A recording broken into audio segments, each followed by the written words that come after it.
There are various types of Excel views. Let's see them. Our screen is displaying a worksheet illustrating sales from the year 2019, as we can see in this yellow cell. They are organized per month, January, February, March, etc. up to December, for certain companies.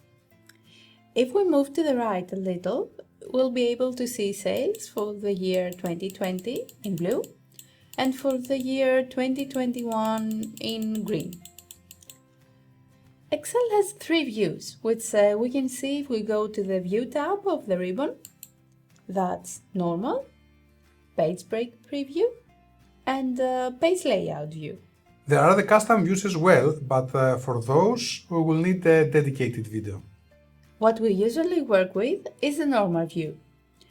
Now let's see the Page Break Preview.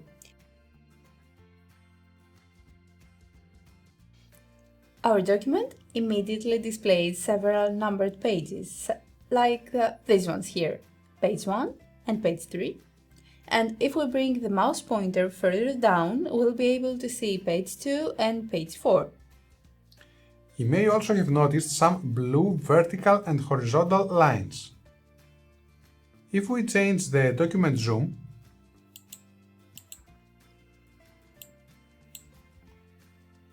we'll be able to see that this is the first page, this is the second page, this is the third, this is the fourth, and this is the eighth. This means that all data included between these two blue lines will be printed on the first page of the document. These ones will be printed on the second, and so on. We can also observe that the 2019 data, the ones displayed in yellow background, will be partially printed on the first page, and the rest of them on the third one, and one column on the fifth. If we want all of them to be printed on the first page, we'll have to move the page break, this blue line here, to the right. We'll then hold the left mouse button down and drag to the right. This way, all the 2019 data, the ones in yellow background, will be printed on the first page. So let's do the same with the 2020 data, the ones in the blue background. We'll move the blue line to the left a little.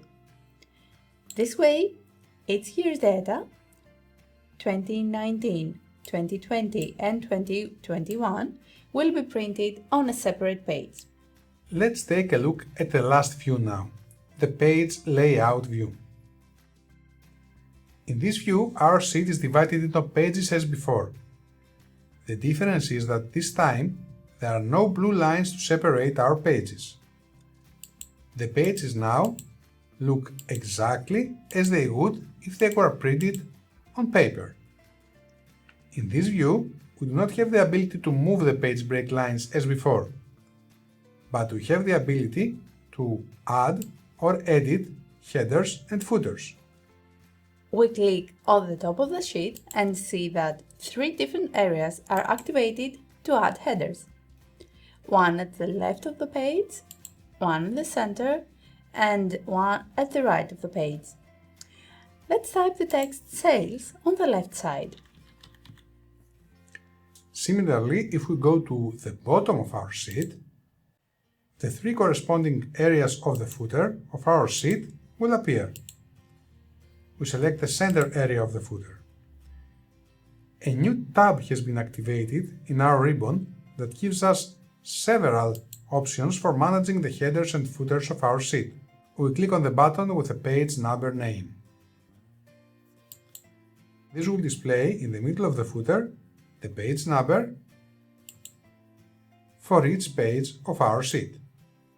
While all of this has not been difficult, understanding all of the features of the various Excel spreadsheets is crucial to understanding how our sheets will be printed.